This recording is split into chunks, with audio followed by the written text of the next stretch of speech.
శ్రీ గురుభ్యో నమః.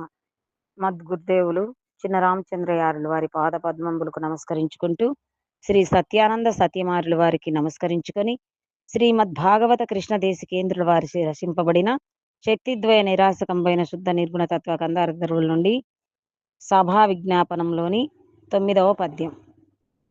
మనసిచ్చి వినుడి కనుక మన విధి నా పాలి గురుని మదిలోపలనే ననుచుకొని పెద్దలాజ్ఞను పని బూనుక చేసి నిట్టి పద్యమూలిన్ని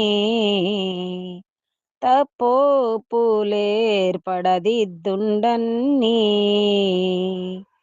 గణమాతి మంతులు గనుకనే ప్రార్థిస్తి నను మీ కటాక్షే క్షణముల వీక్షింపుచు పద్యములిన్ని తప్పోపులేర్పడదిద్దుండన్నీ. మద్గురుదేవులు శ్రీ శ్రీ పరమానంద శంకర నారాయణ స్వామి వారి పాదపద్మములకు నమస్కరించుకుంటూ, శ్రీమద్ భాగవత కృష్ణదేశికేంద్ర ప్రభువులచే విరచితంబైన శక్తిద్వయ నిరాశకంబైన శుద్ధ నిర్గుణ తత్వ కందార్థ దరువులు సభా విజ్ఞాపన నుండి ఈరోజు మనము 9వ కందార్థాన్ని విచారించుకుంటున్నాము. క్రిందటి కందార్థములో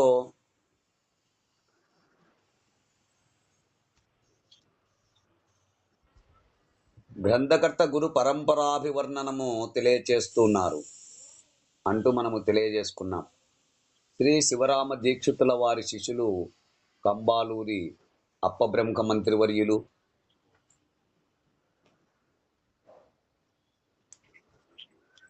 వీరి శిష్యులు పరశురామ సీతారామస్వామి. ఇట్టి శ్రీ సీతారామస్వామి వారి శిష్యులు ఈ గ్రంథ రచయిత అయిన శ్రీ భాగవత కృష్ణదేశికులు అను గురు పరంపరను తెలియచేస్తూ, ఈ విధంగా వారి గురువు గారి చెప్పిన బోధను ఈ కందార్థములుగా ప్రకటపరిచినట్లుగా తెలియజేస్తూ ఉన్నారు. అట్టి బోధను ఈ కందార్థ రూపముగా వినిపించుచున్నాను, మీరు ఉత్సాహముతో ఈ బోధ వినుండి అని గ్రంథకర్త తెలియచేసినట్లు మనము క్రిందటి కందార్థములో విచారించుకున్నాం.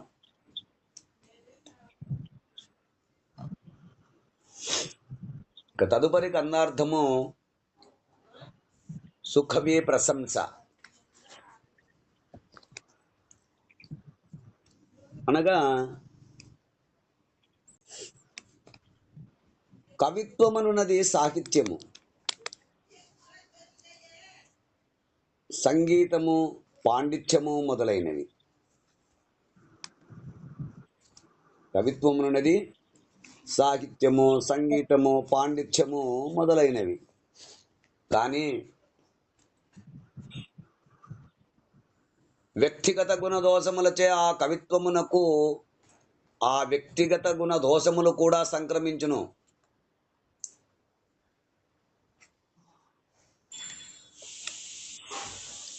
ఆ గుణదోషములచే వాటి ప్రభావం ప్రచారములోను సమాజం మీద కనపడుతుంది.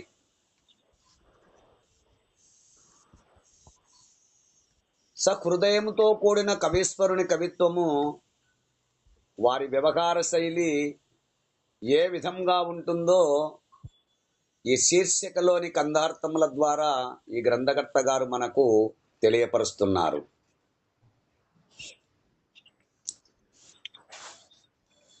మనసిచ్చి వినుడి ఇక నొక మనవిది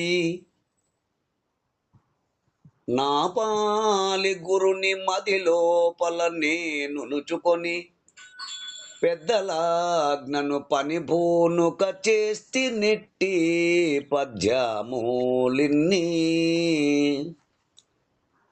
తప్పొప్పులేర్పడదిద్దుండన్నీ. ఘనమతి మంతులు గనుకానే ప్రార్థిస్తే నన్ను మీ కటాక్షే క్షణముల వీక్షింపుచు పద్యములిన్ని తప్పొప్పులేర్పడదిద్దుండన్ని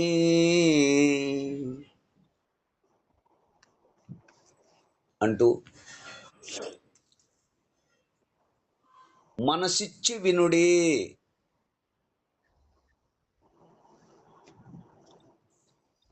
అయ్యా, ఇక్కడ మనసిచ్చి వినుడి అంటే, అయ్యా మనసు ఇచ్చట ఉంచి వినండి. ఎక్కడ ఉంచాలి మనసు? ఇచ్చట ఉంచి వినండి. అంటే మనస్సును జ్ఞానేంద్రియ పంచకము నుండి, గ్రహింపబడే విషయ పంచకము నుండి వేరు చేసి,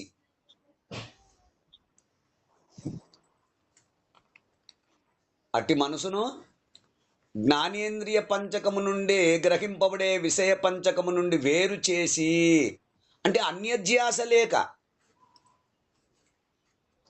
ఏకాగ్రమైన మనసుతో వినండి.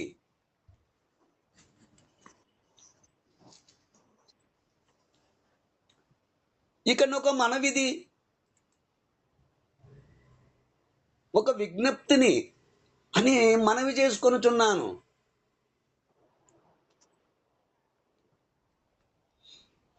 ఇది నా పాలి గురుని మది లోపల నేనుచుకొని, అంటే నాకు జ్ఞానమును ప్రసాదించిన నా పాలిటి సద్గురుమూర్తి శ్రీ పరశురామ సీతారామస్వామి గారిని మనస్సులో ప్రార్థించుకొని, అంటే నా మనస్సులో నిలుపుకొని, పెద్దల ఆజ్ఞను పనిబూనక చేస్తే ఇట్టి పద్యములిన్ని.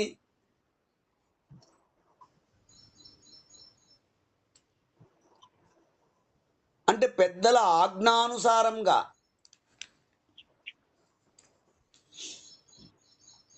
కర్మన మనస వాచ గురుమూర్తి నిర్దేశించిన జీవన విధానముతో ఈ పరిపూర్ణ బోధను అనగా గురువు అనుగ్రహము ద్వారా నేను గ్రహించి,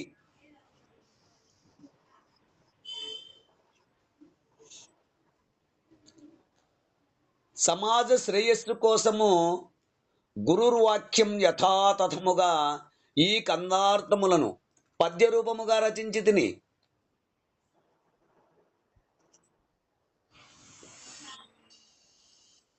ఇందలి రహస్యము ఏకాగ్రమైన మనసుతో వింటే గాని అనుభూతికి రాదు. కనుక తప్పొప్పులు ఏర్పడదిద్దుండన్ని అంటే భాష యందు ఏ విధమైన లోపాలున్నా అవి సరిదిద్దండి.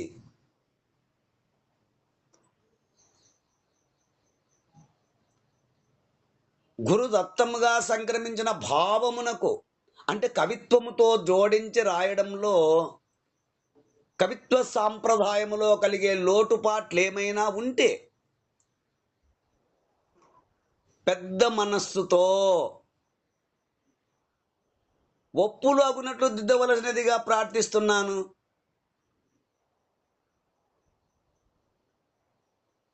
ఎందుకంటే ఘనమతి మంతులు గనుకానే ప్రార్థిస్తే, పెద్దలైన మీరు ఆత్మానాత్మ వివేకముతో కూడిన బుద్ధి గలవారు గనుకానే ప్రార్థిస్తే, అందుకే మనవి చేయుచున్నాను.